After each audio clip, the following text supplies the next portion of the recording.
decide which of these conclusions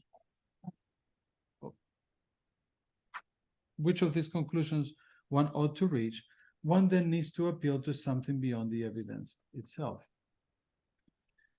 In the process of creating an abductive process, we are faced with the logical inference that seek the simplest and most likely conclusion from a set of observations. However, abductive reasoning yields a possible solution without definitely verifying it. The uncertainty of doubt remains, resulting in the best available or most likely solution, the best possible explanation. This process is innately human, as it allows for a process of discovery where intuition, which paradoxically feels unknowable, provides the type of thinking and inference that seems to appear out of nowhere, connecting unrelated processes while producing a new inference. Intuition, according to Fishbein, creates the appearance of certitude to attach to various interpretations or representations the attribute of intrinsic, unquestionable certitude. In the contradictions about intuition, the concept portrays a human characteristic, fundamental tendency of the mind, the quest for certitude. In evaluating chances, predicting outcomes, and making decisions, one naturally tends to produce representations, either conceptual or pictorial, that offer a high level of direct credibility. It is intuition that fuels the process of abduction, where imagination, contemplation of the impossible, and connecting the irrational, logical inferences create innovative solutions to many problems. It is in the artificial intelligence process, while sophisticated and highly elaborated to degrees of magical impossibility, that will always be a process of deduction of a set of imperative programmed to a set of goals in the process of selective trial and error, using roles derived from previous experiences. While the process can achieve levels of complexities that will bewilder the mind, it will never achieve the intuitive humanity where knowledge of reality challenges the need for explicit reasoning of evidence. It is through intuition that we come to understand certain knowledgeable, particular knowledge that contains moral principles. It is through intuition that create processes that may lead to discoveries. It is only a mimic process of intuition that AI and deep machine learning develop algorithms based on data sets and complex patterns, but are unable to access a creative force that is uniquely human, reinforcing the idea of human fallibility, influenced by emotion, biases, and personal experiences. Two main questions are addressed in contemporary metaphilosophical debates: a descriptive question, which asks whether intuitions do in fact play a role in philosophical inquiry, and a normative question, which asks what role intuition ought to play in such inquiry. Recently, there have been many worries raised with regards to philosophy reliance on intuition. Kerry Jenkins summarizes some of the key problems as follows. The nature, working, targets, and sources of intuitions are unclear. Why should we think intuitions are reliable, epistemically trustworthy, or source of evidence? Intuitions exhibit cultural variation, intrapersonal instability, interpersonal clashes. There's no way to calibrate intuitions against anything else. It is not naturalistic respectable to give epistemic weight to intuitions. Peirce's discussion of illum naturals that we saw above is a source of truth because we have reason to believe that it produces intuitive beliefs about the world in the right way, as being of the world ourselves. We're caused to believe facts about the world in virtue of the way that the world actually is. The natural light, then, is one that is provided by nature and is reflected of nature, called intuitive beliefs that result from this kind of process grounded. Their contents about facts of the world, and they come about as a result of the way in which the world actually is. But we can also see indistinct common sense can be grounded for Peirce as well. Would machines ever have common sense and intuition? Are they to achieve true artificial intelligence? It is the incapacity of deep learning processes that provides new spaces for inquiry. In order to identify meaning and practical significance, deep learning must be able to respond flexibly to social context and cultural nuance. In order to react accordingly to the two social cultural forces, there must be an adaptive transformative approach to the ever-changing flow of human cultural interactions. While deep learning can identify trillions of variables in fast responses, it will never become adapted to emotional variables that shape the social and cultural environment. It is in these emotional variables that meaning and significance reside in a realm belonging only to human action. It is our intelligence capacity, our humanness, that allow us to read literature and tell stories with understanding, to converse and reason with others, to play music, and to decide what to do and how to live in the realm of free will beyond the domain of logic. Deep learning advanced AI into more complex statistical techniques that imitate human cognition and intuition. The term machine learning substitutes a neurological cognitive human process with a statistical feedback technique.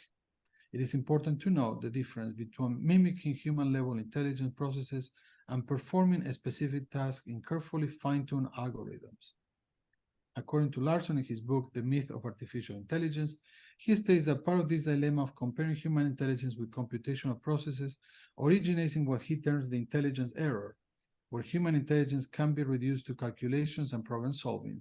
The error goes back to the birth of AI, to Turing's work on Dartmouth workspace, reflected in the idea that the human mind is an information processing system that is a big biological computer. It is in the process of reflectivity that human intelligence discovers, imagines, questions, and the values we uphold as trivial, distracted, or irrational.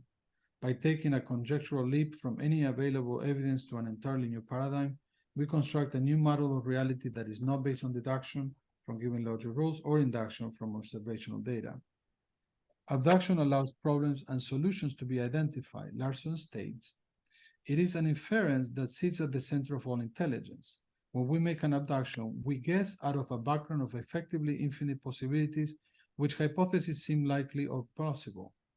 AI systems are not designed to execute human-level intelligence, but to mimic highly specific tasks in a highly specific program domain, also called narrow AI. It is the concept of general AI, where if true artificial intelligence materializes, it will incorporate the flexibility, depth, and creativity of the human mind, capable of understanding meaning and context, incorporating the reflective quality of human intelligence of discovery, imagination, and the activities that provide existential meaning, such as poetry, relationships, and contemplative meditation, among others. Making sense of the real world, as we humans do, require a flexible and mysterious capacity to grasp meaning and interpret what is relevant in unfolding situations, a kind of know-how that researchers gestures with the vague umbrella term common sense.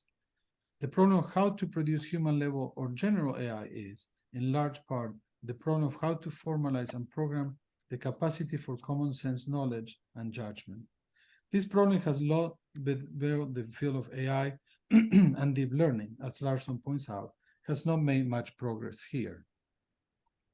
Larson is also keen to point to the rise of big data science, with massive financial support based on supercomputers, social media networks, and deep learning techniques that divert resources from ingenuity, passion, and human enterprises that incorporate abductive leads as the creation of new ideas.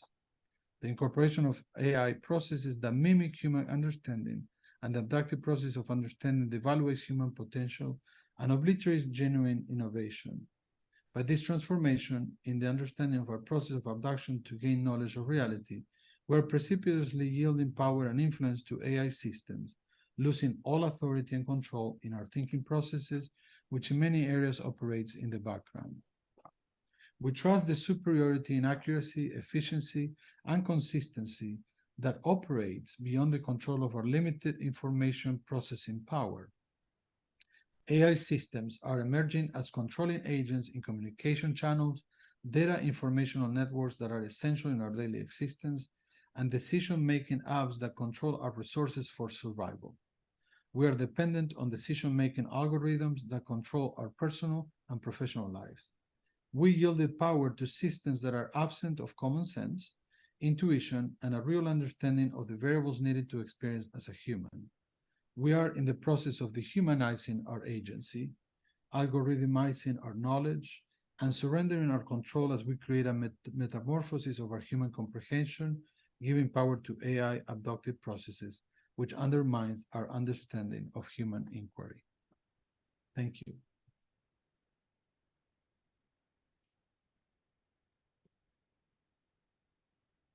Thank you, Professor Javier, for your excellent exposition. And now we pass to the second part of the lecture 2, is the commentary from Professor Dr. Lúcia Santaella from PUC São Paulo. Professor Santaella, please make your comments. Boa tarde a todos. Good afternoon to everybody. Thank you for the invitation. And I congratulate the organization group for this important event, and I'm honored to participate of it. You are going to have the paper in English, and then I'm going to read it in Portuguese. O texto apresentado por Javier Clavere tem o grande mérito de trazer à discussão a apresentação, a aproximação que não é só possível, mas necessária, entre os avanços da inteligência artificial e alguns conceitos relevantes que podem ser extraídos da herança intelectual deixada por Charles Sanders Peirce. Se tomarmos, por exemplo, a recente explosão da IA generativa de textos e imagens, salta à vista a importância do primeiro ramo da semiótica de Peirce. Aquilo que a IA generativa traz são processos de tradução intersemiótica, passíveis de serem examinados pela teoria e classificação de signos de Peirce, quando bem alimentada por diálogos, por conhecimentos de linguística, de um lado, e de história da arte e design, de outro. Não é? Esses conhecimentos são importantes para a gente poder examinar a IA generativa de texto e de imagem, junto com a semiótica de Peirce. Embora Clavere mencione, en passant, um exemplo de deepfake produzido por IA generativa, ou seja, a muito comentada foto do Papa com vestimenta de moda, a aproximação entre IA e Peirce, que Clavere parece buscar, situa-se no segundo ramo da semiótica peirciana, a saber, a lógica crítica ou teoria das forças e fragilidades dos tipos de raciocínio humanos, abdução, indução e dedução. De fato, esse seria o caminho mais promissor para se pensar a inteligência artificial à luz da lógica concebida como semiótica de Charles Sanders Peirce. Entretanto, para isso, os caminhos a serem percorridos são hipercomplexos e exigem pesquisa aprofundada, tanto nas novas tendências da investigação e aplicações da IA, quanto da teoria da abdução de Peirce. E aqui eu defendo a teoria da abdução na radicalidade de sua versão madura.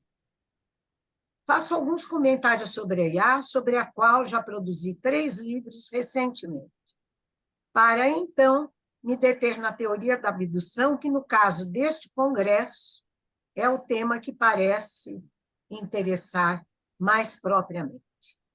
As questões da IA estão envolvidas em um imbróglio de mal-entendidos. Embora muitos pensem que a IA tenha caído recentemente, não se sabe de que céu, ou então emergido, também não se sabe de qual inferno, as pesquisas em IA já têm mais de 70 anos. De umas 2 décadas para cá, essas pesquisas superaram seus dilemas graças a uma série de condições que levaram à explosão da aprendizagem de máquina e de sua técnica mais promissora, a aprendizagem profunda. Sem tempo para entrar nos detalhes, basta aqui dizer que, quando se fala da IA, é necessário situar de que IA se está falando. Da IA preditiva ou da IA generativa? Esta que resultou dos grandes modelos de linguagem e da rede neural Transformer. Fico por aqui para apresentar em brevíssimo espaço a versão madura da abdução de Peirce, uma versão que desenvolvi detalhadamente no livro Método Anticartesiano de Charles Sanders Peirce, e que coloca por terra qualquer veleidade de que a IA possa, no estado da arte em que se encontra, a velocidade de transformação é muito grande, então a gente tem que chamar atenção para isso. O estado da arte em que se encontra, imitar o raciocínio abdutivo, tal como Peirce o concebeu. As redes neurais da IA são exímias na matemática, portanto, na dedução e também na indução de seus algoritmos probabilísticos. Mas a abdução, se não a interpretamos equivocadamente à luz da dedução, é aquilo que a cognição humana tem de mais particularmente sua. Ou seja, a abdução é exclusivamente humana, demasiadamente humana. Depois de refutar com precisão a noção cartesiana de intuição e também a noção que ficou de Descartes, que a gente chama de cartesianismo, o Peirce revela que, durante muito tempo, pensou a abdução, então chamada de hipótese, como sendo, equivocadamente, a indução qualitativa, algo que depois ele corrigiu para chegar à abdução, que não se confunde em nada com a indução e a dedução. Então, eu vou seguir agora para alguns flashes que considero importantes sobre a noção de abdução de Peirce. A abdução, isso, uma parte do que eu vou dizer já está expresso, muito bem expresso, no texto do Clavere. A abdução refere-se ao ato criativo de levantar uma hipótese explicativa. É o tipo de raciocínio através do qual a criatividade se manifesta não só na ciência e na arte, mas também na vida cotidiana. Nós praticamos abduções o tempo inteiro. Quando somos confrontados com algo que nos surpreende, a abdução é o processo através do qual uma hipótese ou conjectura surge como uma possível resposta a um fato surpreendente. De onde vem esse poder de levantar hipóteses, que, na maioria das vezes, são corretas? Eis aí uma questão crucial.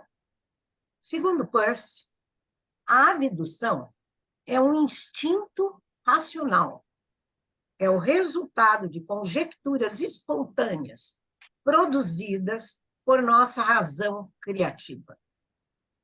É instintiva e racional ao mesmo tempo. Pela palavra instinto, no caso dos humanos, Peirce quer dizer a capacidade de adivinhar corretamente os caminhos, os desígnios da natureza. Consequentemente, o novo é aprendido por nós através de nada mais, nada menos do que a adivinhação. Porém, não é a adivinhação em si, nem as hipóteses que ela engendra que são instintivas. O que é instintiva é a capacidade humana de adivinhar a hipótese correta, aquela que é capaz de explicar o fato surpreendente. Peirce chama esta capacidade como já foi mencionado no texto do Javier, de lume naturale. Mas ele compreende de uma maneira diferente da tradição, indicando que o ser humano tem uma visão natural das leis da natureza. Esta habilidade de adivinhação corresponde aos poderes musicais e aeronáuticos dos pássaros. Ou seja, a adivinhação é para nós como cantar e voar são para os pássaros, o mais elevado dos nossos poderes meramente instintivos. Para Peirce, aqui que é importante, e que está a radicalidade da última versão que o Peirce deu ao conceito de abdução. O instinto funciona como um fio condutor que une todos os domínios da natureza, das plantas aos animais e até a humanidade. Em todos os domínios e em todos os níveis em que o instinto se manifesta, ele está sempre voltado para a proteção e a sobrevivência através da capacidade de reagir adequadamente às condições ambientais. Na humanidade, a reação adequada é a reação criativa. Portanto, devemos a nossa sobrevivência ao poder criativo humano. A mente humana faz parte da natureza e dela surgiu pelo mesmo processo evolutivo.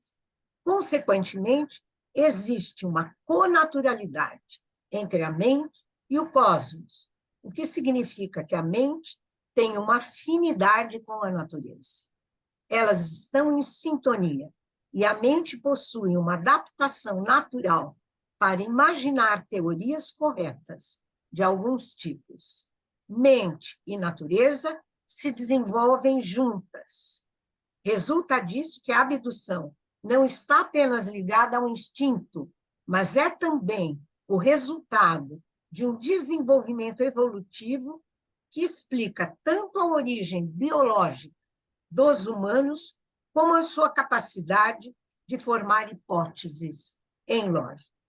Sem negar que a IA funciona como uma expansão da inteligência humana, tudo isso significa que a IA só seria capaz de imitar a abdução, que é própria e marca registrada da nossa espécie, se a IA tivesse desenvolvido a seu modo, como qualquer outro animal da biosfera, o magno instinto de sobrevivência.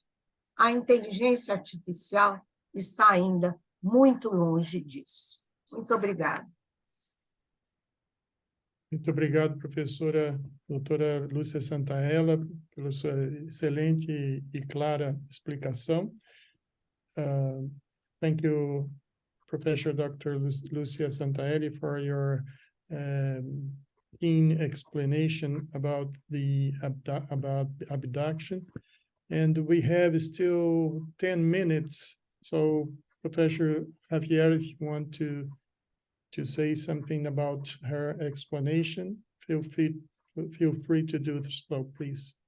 Well, no, thank you. This is outstanding. Thank you for your commentary. I love the last page.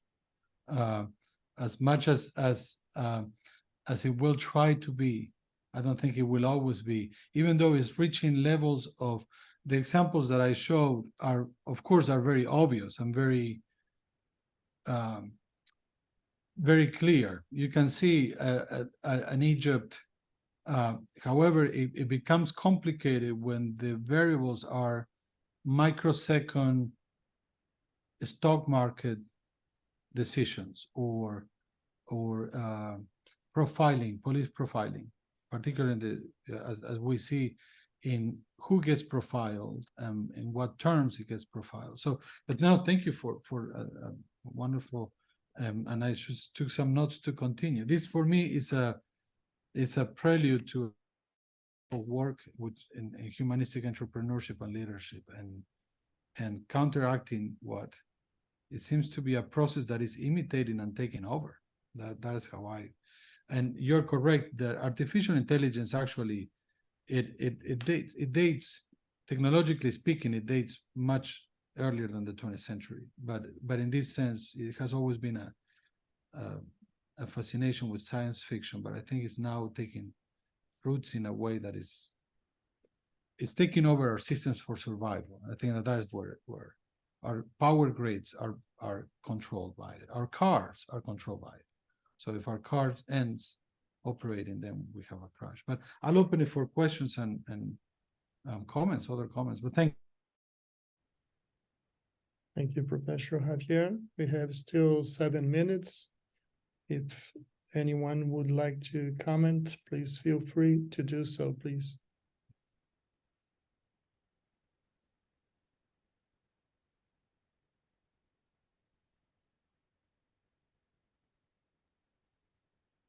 Andre has a comment. Yes, I do. Thank you so much, both Javier and Lucia. You are quite consonant in your presentations and raise all kinds of questions that matters a great deal, especially when we study the semiotics of or attached to artificial intelligence. The fact of the matter is that whenever you read anything that is created by AI, you are interacting with it as you would naturally with anything else that comes from a more genuine source. And so from that standpoint, the difficulty has to do with how do we find out whether information that we are looking at is the result of a genuine history of inference, or has come out of very clever algorithms that calculate the distance between words in multiple dimensions, which is how AI algorithm functions. So that we are dealing with excellent simulations, and we are naturally being fooled by it, and we should never be ashamed of being fooled. One matter that is of great significance is that is this particular test. Do we know, or are we being told what is the source of the information? And by this, not only do I mean that we don't have the sources that were mined in order to produce the information, but we don't either have the premises whose conclusions are being offered to us in any particular order on screen when we read whatever was solicited through prompts. That is really indeed a matter of critical logic, as Lucia mentioned. It has also to do with now how do we manage to re-experience what it is that we are dealing with.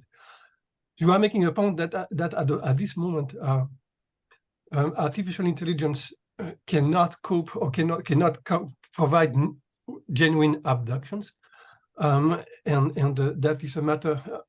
Is it a matter of time, or is it going to be forever impossible for AI to make such abductions? I think it certainly can simulate abductions.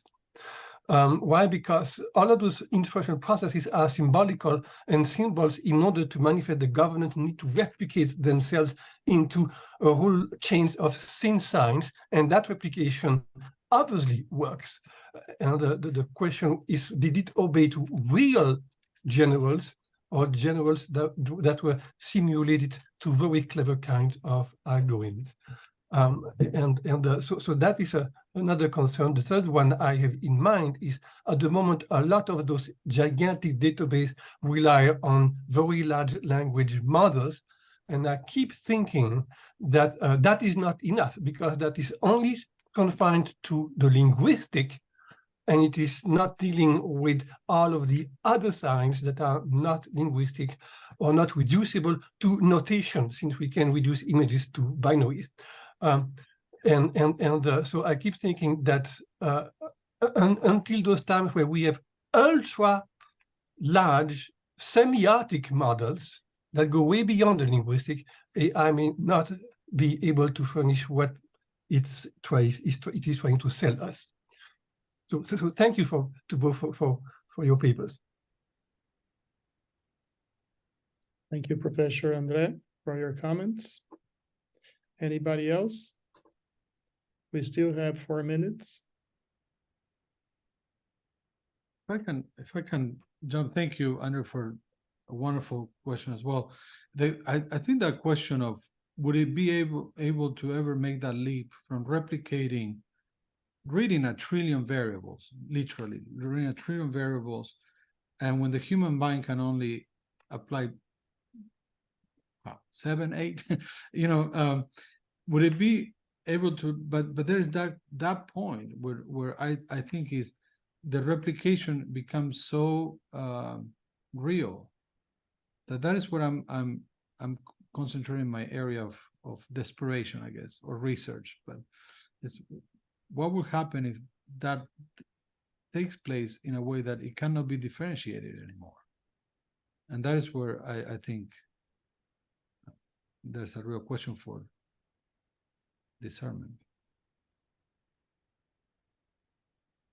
Because you did both mention Peirce's appeal to il lume naturale and the natural lights of mind, and I've always been puzzled by this because I wondered, is that some kind of magical faculty that we may have? And because well, okay, we have this natural light, and the machine does not have it, haha. And I did some research about this and found that, and that was something that was only discovered maybe 30 years ago, that Galileo, when he used the concept of il lume naturale, did not mean that he inherited this concept from his teacher Valius, who understood il lume naturale as the one natural instrument that allowed the intellect agent to conceive and recognize the universal predicates that are necessarily connected to the observed subject. So that was what Galileo meant, because that was what his teacher Valius meant when he talked or used the phrase the natural light.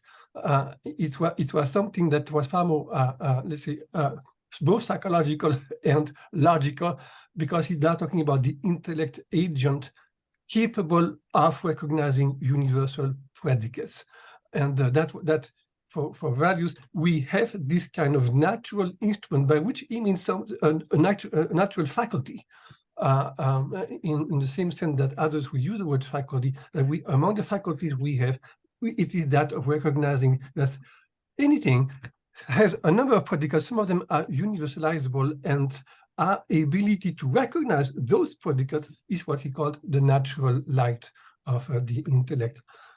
That's not something that Peirce would have known, because the sources of those documents appeared only in the early 1980s. As I remember, it was done by someone called Wallace.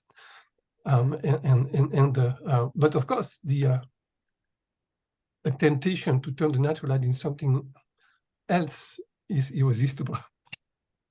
May I say something? André, for Peirce, his notion of il lume naturale is very original. It's not magical at all. It's biological. It's biological. That's why it's difficult for artificial intelligence to imitate human abduction, because in humankind, abduction is biological. It's yes, it's biology. But when Peirce talks about the rational instinct, it's an instinct that is very good at semiosis. It remains semiotic. Yeah. And we might say those are types of inferences that are embedded in the habits of our own organisms. Mm-hmm. And that certainly works for all of our vital operations that are based on the organism. But sometimes when we ponder about the solution to a particular rational question, we can actually formulate and wonder what would be the explanations of this. Then Peirce says, well, we are going to be able to get to the if behind the then that we observe in a few steps, and really fast, thanks to that power of guessing. But there is no guarantee that you are going to be right, because at several points, Javier mentioned that abduction is the inference to the best explanation. That is not the case. Peirce never said that. All the literature about abduction that mentioned that are much later and have been dreamed up by bad logicians. No, it is impossible for a simple abductive influence to utter itself while at the same time coming up with the idea, I am the best explanation. Deciding that an explanation is best is not part of the influence. It comes from an evaluation that takes place elsewhere at a different time. And so it will be an influence to an explanation, but there is no demand that the explanation be the best one. Who knows? It has to be somehow relevant to the situation under investigation. It remains, of course, valuable, but it can never have the arrogance of telling I am the best explanation. Well, thank you very much for your comments, Professor Javier Clavere. Was a pleasure to know you and hear your speech. Thank you, Professor André Detienne, and thank you, Professor Lúcia Santaella, for the comments. And now, as the program says, we have about 15 minutes rest, and then we will come back. Thank you very much for all of you, and see you in the next lecture. Thank you. Thank you.